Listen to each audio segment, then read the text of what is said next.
Buenas tardes a todos. Bueno, vamos a dividir esta charla en dos partes. Primero vamos a ver un PowerPoint donde vamos a hablar de lo que es, en principio, el lavado de activos y lo que es redes. Ahí están viendo ustedes, yo no voy a leer todos los antecedentes profesionales ni personales míos porque primero que es un poco, no es el foco de la presentación, ni tampoco es agradable estar leyendo diapositivas, solamente las paso brevemente para que ustedes las puedan leer. Y aquí está lo que decía justamente Camila, es decir, que vamos a tener un tiempo máximo de unos 50 minutos para la charla, que debiéramos concluir no tanto con con este PowerPoint, sino más bien con un video que vamos a compartirles, que grabé para mostrarles en funcionamiento un software gratuito de mapeo de redes. El tema de redes se vincula en general con cómo ha evolucionado el delito en los últimos años. Es decir, en los años 50, 60, lo que habían eran estructuras jerárquicas criminales, las que habrán visto ustedes en las películas, las mafias, de diversos orígenes. Hoy día eso ha dejado de ser así y así como los negocios legítimos se manejan más bien con redes de especialidad, lo mismo hace la delincuencia en todas sus especialidades, digamos, ¿no? Entonces, por ejemplo, los secuestradores lo que hacen es tener una célula especializada en identificar un blanco y capturarlo, y otro en el hosting, es decir, en retenerlo. Y de esa manera cada uno se especializa, como diría Adam Smith, en la división del trabajo, en este caso para la delincuencia, y eso genera redes. Cuando se traslada al ámbito financiero, lo que se observa es que en un accionar aparentemente normal, cuando se intenta el lavado de activos, hay eh, verdaderas redes de personas que en realidad su mayor actividad es recibir dinero de otros y pasarlo a un tercero, como vamos a ir viendo en la presentación. Este sería una red real, un gráfico policial hecho manualmente. Lo que vamos a hacer es ver cómo estos gráficos, para una institución bancaria principalmente, se pueden manejar por software.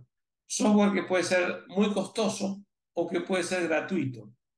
El software gratuito, si bien es bastante más limitado que los software específicos de prevención del lavado de activos que tienen conexidad con las listas OFAC o Clinton, que tienen otras prestaciones que un software gratuito no tiene, son muy útiles para, por lo menos, asegurarse que si vamos a invertir una importante suma de dinero en un software de mapeo de redes de prevención de lavado de activos, por lo menos que sus prestaciones no sean menores que las que se podrían obtener con un software gratuito, por una parte. Y por otro lado, que el oficial de cumplimiento, el investigador, se modernicen y dejen de hacer estos gráficos manuales, que son bastante laboriosos, y pudieran utilizar un software específico. ¿Qué prestación tiene esto? Bueno, nosotros si quisiéramos mapear una red con un Excel, como lo vamos a ver al final de la presentación, esto se nos haría muy difícil y muy poco práctico. Estos software lo que hacen es tomar una base de datos, porque finalmente el Excel es un formato de base de datos, capturar esta información y presentarla en un formato gráfico. Pero antes de hablar de software, lo que sí quisiera compartir con ustedes es un poco de lo que son las redes y cómo se utilizan en el mundo del lavado de activos.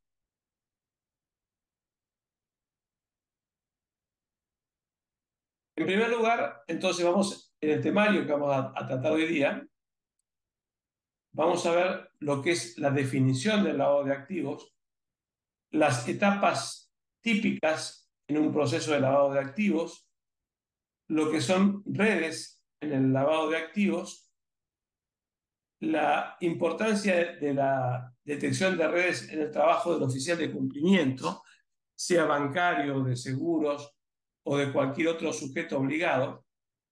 Eh, digamos, este no es un curso extenso, pero sí mencionar que en lo que es el lavado de activos hay sujetos obligados que son una categoría bastante más amplia que la actividad financiera, porque si bien el lavado de activos se realiza principalmente en bancos y entidades financieras, hay otras instancias de detección y reporte de lavado de activos, como por ejemplo los notarios, escribanos, que constituyen sociedades que podrían resultarles sospechosas, los abogados que representan clientes que podrían resultar sospechosos, los contadores que llevan contabilidades que podrían resultar sospechosas, y toda una amplia gama de actividades que podrían ser vinculadas al lavado de activos, como por ejemplo la compra de obras de arte, la compra de vehículos, la actividad inmobiliaria.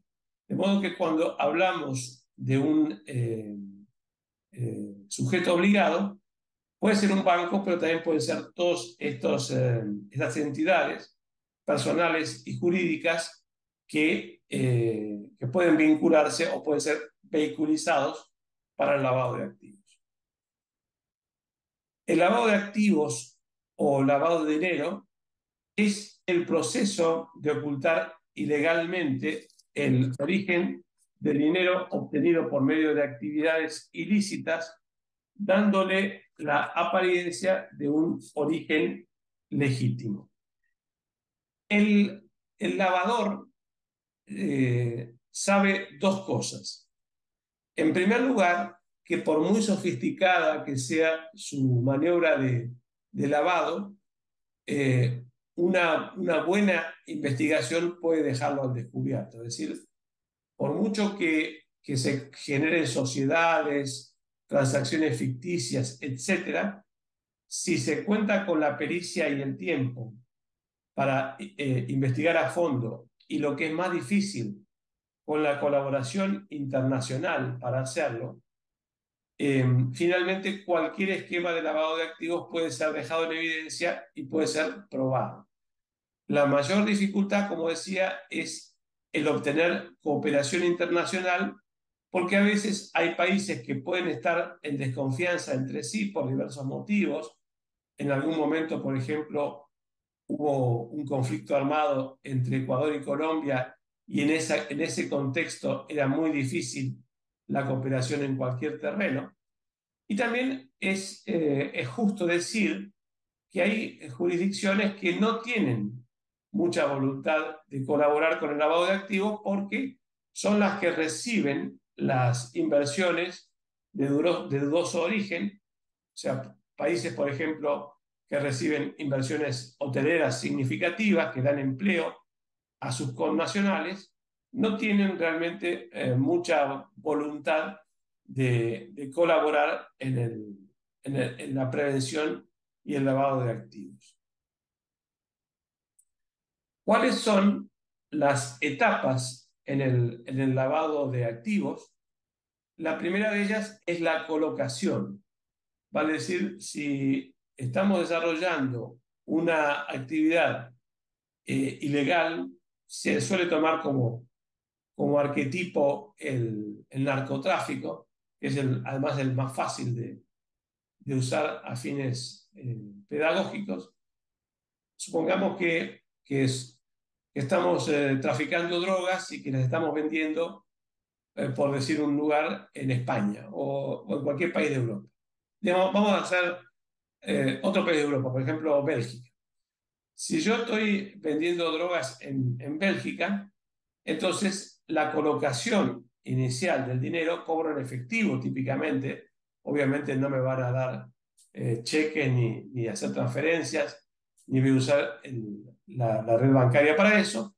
Me van a pagar los consumidores en efectivo, los distribuidores, los dealers en efectivo y en euros le van a dar el dinero al narcotraficante mayor. Y este dealer se va a encontrar con un alto volumen de dinero en efectivo, que llega un momento que se convierte en un verdadero problema. Las personas normales, nuestro problema suele ser la falta de efectivo. Para los lavadores es el exceso de dinero en efectivo, porque además es dinero generalmente de baja denominación. Entonces, ¿qué hace? Bueno, podría tener un cuarto en su casa donde apilar los billetes. Esto tiene muchos problemas, porque imaginen ustedes que quien tuviera que acceder a ese lugar tendría que mantenerse el cuarto cerrado, porque si hay un electricista o un plomero que tuviera que acceder, no se le podría permitir, pero en algún momento podría ser necesario que accediera y se encontraría con una pila de billetes. Entonces, la forma es reducirlo en la colocación misma, y puede ser que esta persona, por ejemplo, decidiera comprar obras de arte o un vehículo o cualquier otra inversión que le pudiera permitir deshacerse del dinero en efectivo y convertirlo en un objeto tangible, en lo posible no perecedero.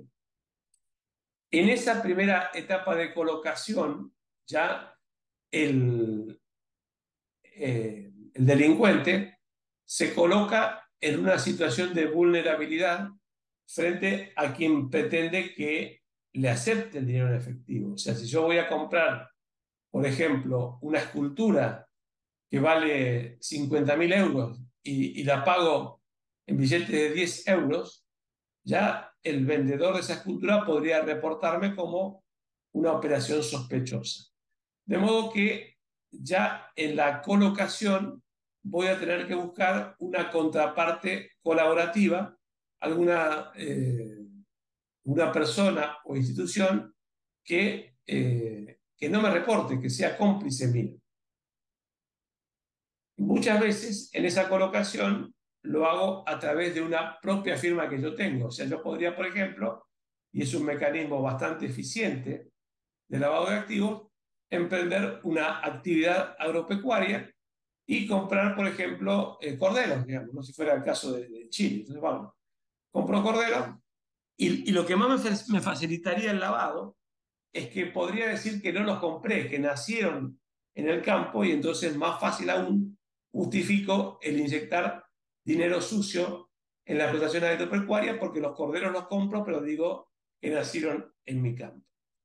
Ahora bien, el delincuente probablemente va a tener también que estar debajo del radar de la autoridad regulatoria en materia de lavado de activos, y entonces lo que hace es estratificar. La maniobra de estratificación consiste en dividir los fondos entre muchas personas que también son cómplices, que a veces hasta se pueden colocar avisos en el diario, donde se busca un indigente o una persona que tiene problemas económicos y se le dice: mire, caballero, lo que necesitamos de usted es que abra una cuenta bancaria. Usted, si tiene buenos antecedentes, no tiene un récord crediticio fallido, usted se va al banco, abre una cuenta por 100 euros y nos devuelve 20 y se queda con, por al revés, y nos devuelve 80 y usted se queda con 20 como comisión.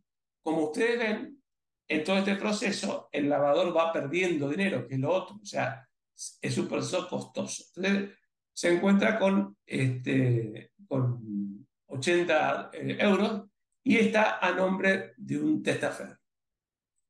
Finalmente, la última etapa es la integración, porque si estamos hablando de la venta de drogas en Bélgica, difícilmente el narcotraficante podría hacerlo, pero el narcotraficante belga seguramente tenga una contraparte en un país productor. Los países mayormente productores de cocaína son Perú, Bolivia y Colombia, en ese orden. En algunas drogas sintéticas es China, pero podría ser cualquier país productor. Y la persona o el delincuente probablemente no quiera que el destino de sus fondos sea su país de origen, sino que le va a gustar seguramente un lugar de clima cálido, donde la ley sea permisiva, generalmente los países del Caribe, ¿no? Entonces, en las etapas del lavado de activos, resumiendo, tenemos la colocación, la estratificación y finalmente la integración, todo lo cual se visualiza como transacciones. ¿Qué es una red de lavado de activos? Bueno, se caracteriza la red porque desde una o pocas fuentes de origen de fondos, los de colocación, se va dividiendo a través de numerosos intermediarios en un proceso de estratificación para finalmente concentrarse en uno o muy pocos destinatarios finales. O sea, primero la red se expande a través de diversos testaferros o pitufos, y luego estos testaferros o pitufos van remesando el dinero hacia sus destinatarios finales en otras transferencias. En cierto sentido, las redes de lavado son similares a las redes informáticas. Si ustedes ven Facebook, van a ver que hay una gráfica de una red. Facebook es una gran red, Twitter es una gran red, pero también ustedes pueden tener redes criminales y dentro de esas redes criminales pueden tener también redes de lavado de activos. En las siguientes dos diapositivas vamos a ver ejemplos de una red real de lavado de activos de fondos de corrupción, que a mí me tocó muy colateralmente investigar en el curso de una auditoría de cumplimiento en materia de lavado de activos. Este caso es el caso de Paulo Maluf, quien fuera gobernador del estado de San Pablo.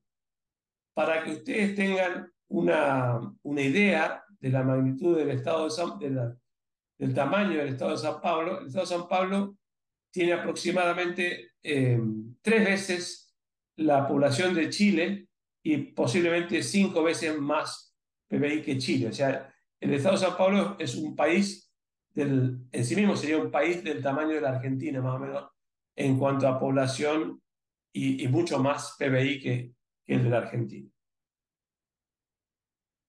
Esta operación se llamó Operación Macuco, se investigó por la Fiscalía General de Curitiba, y acá ustedes sobre el sector izquierdo y en portugués ven el origen de los fondos, recursos ilegales, órdenes, disposiciones del gobernador en diversas materias, por ejemplo, autorizaciones para construir viviendas, órdenes de desalojo. Eso se llama en portugués presatorios. Después está el narcotráfico, tráfico de armas, corrupción, sobornos, desvío de fondos públicos para los pagos que no correspondían, evasión fiscal y otros. Todo esto se canalizó a través de estos laranjas, son testaferros. Se abrieron diversas cuentas en divisa en Brasil, las llamadas cuentas CS5 en aquel entonces, y esas cuentas CS5 se fueron generando transferencias a los bancos, Banco de Brasil, Araucaria, Rural, Banestado, bancos paraguayos y uruguayos, a través de un banco uruguayo que yo tomo conocimiento de la operación, y finalmente todo esto se concentra en bancos estadounidenses, que son el Banestado de Estados Unidos, el Swiss Bank, el Banco de Brasil de Estados Unidos y el American Express de Estados Unidos también. En el proceso de investigar esta operatoria, el fiscal Vladimir Aras lo que tiene que hacer es establecer el origen de los fondos y, y los intermediarios para finalmente identificar los destinatarios finales, que en este caso eran todas cuentas vinculadas al corrupto que es Paulo Maluf. A modo de resumen, les voy a decir que esto dio lugar a 472 procesos investigativos, a 21 condenas solamente y solamente a 2 condenados con instancia firme, que fueron eh, eh, Paulo Maluf y su principal lavador, Antonio Claramunt, conocido en Brasil como Toninho Barcelona.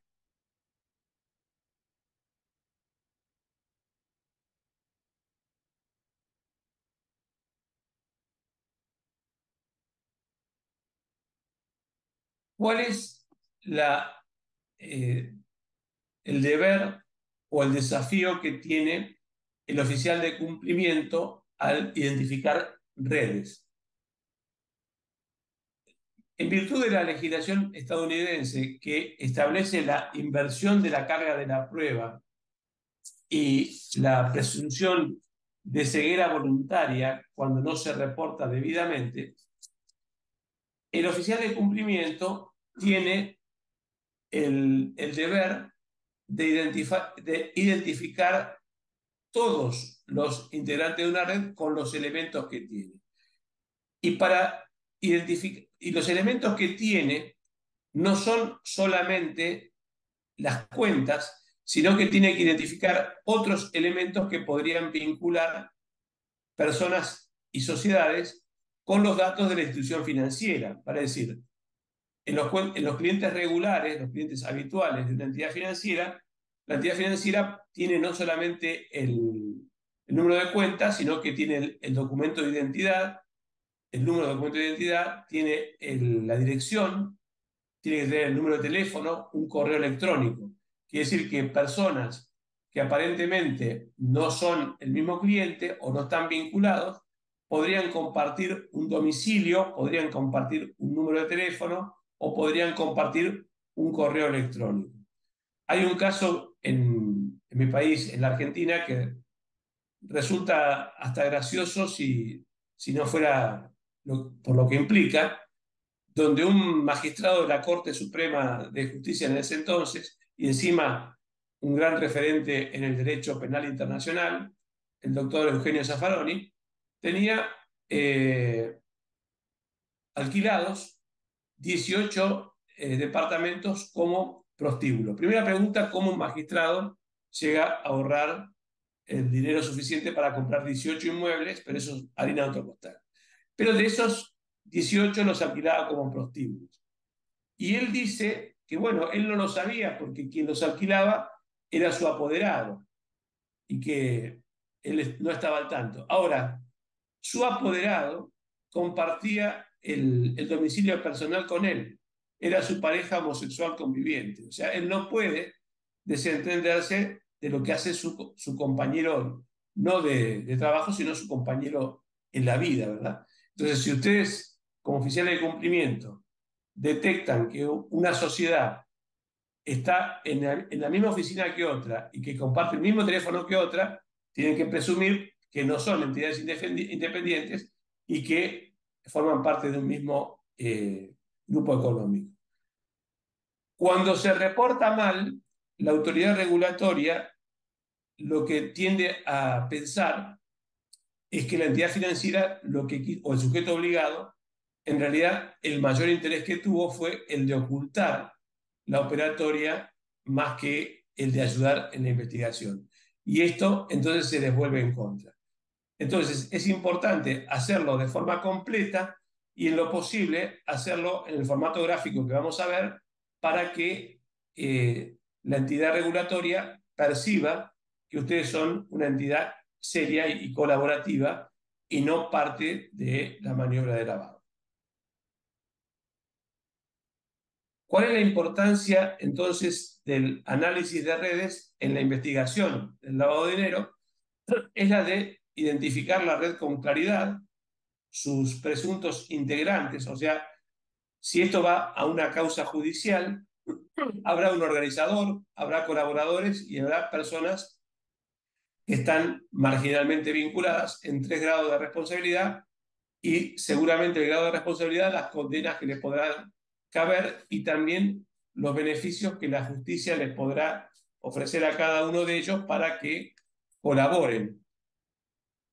Por otra parte, al reportar debidamente y al investigar debidamente, si ustedes identifican o ayudan a investigar quién es el organizador de la maniobra y la justicia decide una intervención de domicilio a través de un allanamiento, es bien importante que el allanamiento se inicie desde el organizador, porque si erramos en quién es el organizador y se hace un allanamiento de morada en alguien que no es el organizador se va a enterar y seguramente va a destruir pruebas, va a dificultar que eso llegue a condena y posiblemente quede en posición de reconstruir la red.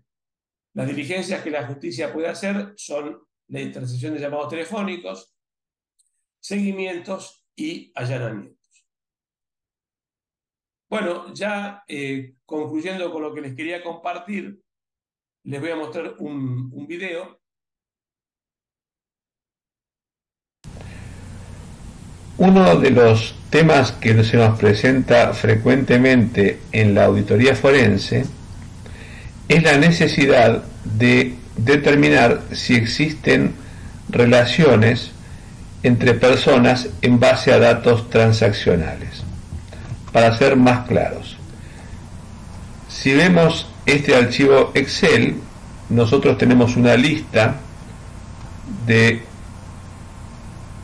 aproximadamente 100 transacciones, algo menos, 99, de personas que le giran dinero a otras personas. Y queremos saber si todos o parte de estas personas configuran una red o si son transacciones independientes. Con el uso del Excel no lo podemos hacer más allá de detectar ciertos patrones que un auditor experto identifica, como por ejemplo la recurrencia de Bernardo Zorro, que recibe dinero de otras personas. Pero para eso necesitamos un software de interfase gráfica que nos permita procesar transacciones. Podemos utilizar varios de ellos. En este caso vamos a usar Usinet para ver cómo se relacionan las personas en una red, en este caso. Abrimos el programa, vamos al icono correspondiente y tenemos que tener los datos estructurados en un cierto formato, que no es del caso presentar ahora por la brevedad de este tutorial, que es un formato BNA. Yo ya los tengo listos en el escritorio para mostrárselos a ustedes. En lo que hice fue convertir el archivo de cheques en este formato Panamá Nuevo, que es un archivo BNA que puede procesar el software Usinet. Entonces vamos a procesarlo, le damos OK y aparece lo que normalmente ve como primera visión cualquier investigador y que a ustedes ya les estará haciendo doler la cabeza, que es un entrecruzamiento de datos. El software tiene ciertas funciones que van a permitir despejar qué parte de estas personas configuran una red de vinculaciones y qué parte no. Al hacer clic en MC ya nos damos cuenta que muchos de ellos forman una red y que el resto son transacciones independientes. En el curso de la auditoría forense nos vamos a concentrar en la red. Si queremos organizarla de forma un poco más comprensible, con esta función ya percibimos que Bernardo Zorro, tal como inferíamos en el caso anterior, es el centro de esa red. El software nos permite manipular gráficamente también los datos, pero no alterarlos, entonces le podemos dar una visión más comprensible. Con algunas funciones podemos cuantificar el monto de las transacciones y también, si quisiéramos avanzar en una investigación, podríamos darle colores diferentes. En este caso Bernardo sería el centro de nuestra red de investigación, Margarita sería un elemento importante, Pedro también sería importante al nivel de Margarita, y del mismo modo lo sería Haroldo. Con lo cual, en caso de presentar nuestra evidencia de auditoría forense a un investigador, lo haríamos en un formato gráfico mucho más amigable que la presentación de un Excel, que resulta muy complejo de manipular en el curso de una investigación.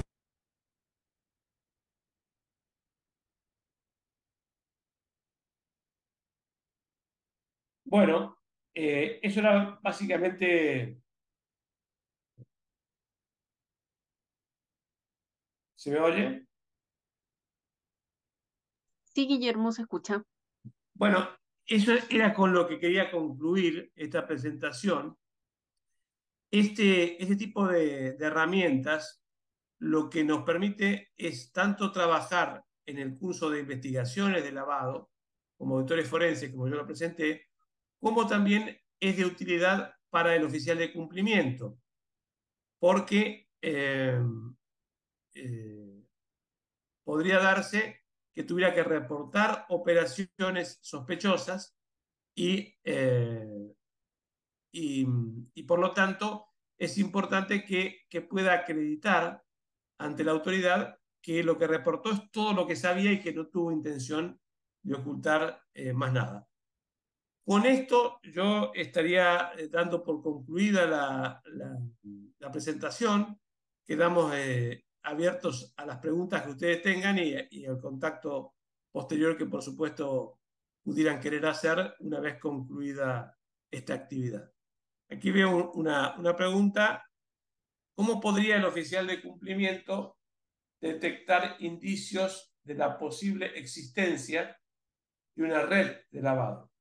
Bueno, como lo mencionaba en el curso de la presentación, no debería el oficial de cumplimiento limitarse a hacer análisis del tipo que hicimos recién con un software, el software de minería de datos, el software de inteligencia artificial, el que dispusiera solamente sobre una clave única de número de cuenta o documento de identidad, sino que tiene que alimentarlo con otras claves alternativas, como domicilios, número de teléfono, correos electrónicos, que pudieran indicar vinculaciones reales, porque es bastante posible que en la ingeniería del lavado los lavadores constituyan sociedades con con el ánimo de mostrar que son sujetos independientes, pero si tienen cierto grado de descuido, podría ser, por ejemplo,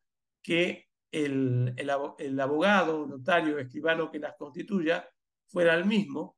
Entonces, vamos a detectar, por ejemplo, que hay un 20% de la cartera del banco que está compuesta por sociedades constituidas por el mismo notario, que además es completamente desconocido en plaza o no es una persona profesionalmente muy importante, y eso podría darnos una señal de que estas personas, que además transaccionan entre sí y transaccionan de una forma específica, unos enviando a otros para finalmente concentrar en un tercero, podrían estar constituyendo una red y consecuentemente reportarlos, o en el caso del investigador, para informarlos a la justicia para que se dispongan las diligencias del caso, que típicamente son intervenciones telefónicas y allanamiento de morada.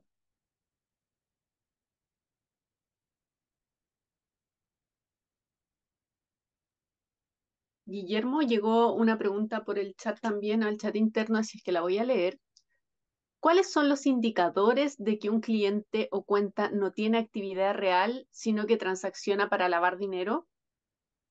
Bueno, las entidades financieras lo que hacen normalmente es trazar un perfil de los clientes, tanto sea de clientes regulares como ocasionales. O sea, a mí me ha tocado hacer auditoría de cumplimiento de casas de cambio en los Estados Unidos y pudiera ser, por ejemplo, que alguien, un migrante tenga un pequeño emprendimiento, por ejemplo, un restaurante, y este migrante, por ejemplo, salvadoreño, que reside a lo mejor en Filadelfia, le manda dinero a su madre una vez por mes en el orden de los 500, $800. De repente, esta persona, en vez de mandar sus $800 al Salvador, se sale con un depósito, con tres depósitos de $5.000, uno para Honduras, otro para Santiago y otro para Buenos Aires. Dice, este no era salvadoreño, ahora le surgieron parientes sudamericanos y de dónde sacó la plata, si él penosamente sobrevivía y podía mandarle menos de $1.000 a la madre, ahora mandó tres transferencias de 5.000.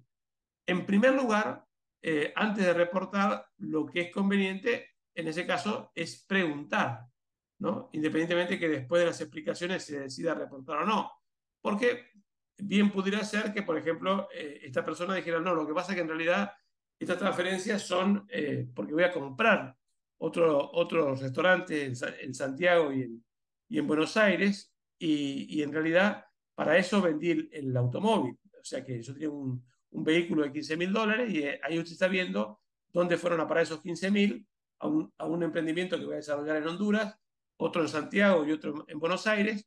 Bueno, está bien, perfecto, yo lo entiendo perfectamente. Por favor, tráigame el boleto de venta de su automóvil. Así podemos acreditar el origen de los fondos, ¿no?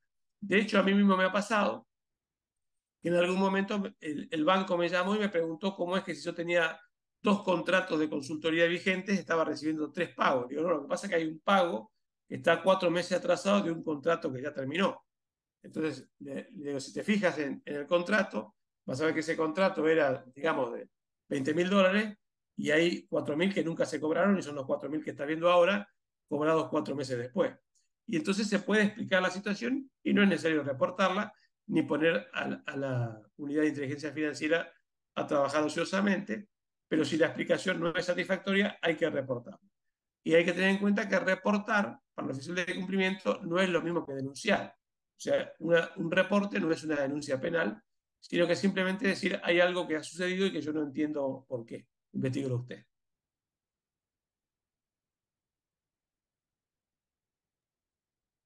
Guillermo, y la última pregunta que llegó también por chat interno, ¿cuáles son los recaudos que deberían tomar el oficial de cumplimiento al reportar actividad sospechosa a la autoridad regulatoria? Bueno, lo que decíamos antes de asegurarse de que estoy revisando todos los datos relevantes y que estoy reportando todo lo que yo conozco. Porque también en otro caso, en una autoridad de cumplimiento en los Estados Unidos, me llamó la atención de ver que no se estaba reportando una actividad para mí bastante sospechosa de transferencias a Dakar, Senegal. Entonces pregunté por qué este individuo, que no sabemos quién es, y que recibe tanta plata, no lo estamos. No, porque este es el primo del dueño de la empresa. Digo, bueno, pero justamente por esa misma razón es lamentablemente que usted tiene que reportar, porque si el dueño le remesa a su primo y son volúmenes cuantiosos y no sabemos a qué se dedica el primo ni para qué le manda la plata, son actividades que hay que indudablemente reportar. Entonces, hacerlo con toda la información disponible, no solamente los números de cuenta, sino todas las claves alternas de documento, domicilio, teléfono, y reportar absolutamente todo, aun aquello que nos disguste, porque obviamente que a nadie le gusta reportar al primo del dueño, pero hay que hacerlo.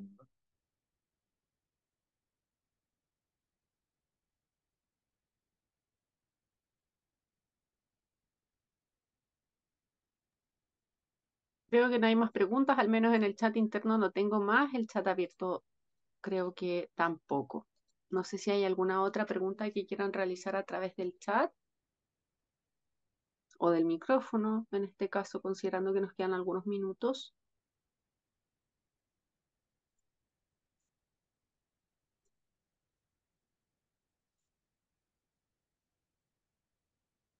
Bueno, si no hay más dudas, entonces podríamos concluir este webinar. Nosotros como CIDES vamos a informar a los asistentes cuando esté disponible la grabación para que puedan acceder a ella y el material también lo vamos a compartir, así es que les haremos llegar esa información a través del correo. En nombre de CIDES Corpo Training, agradecemos a Guillermo por su disposición y su tiempo y también a los asistentes. Esperamos que les haya interesado la temática y les vamos a compartir toda la información correspondiente al curso ya durante los próximos días. Así es que muchísimas gracias. Gracias, Guillermo.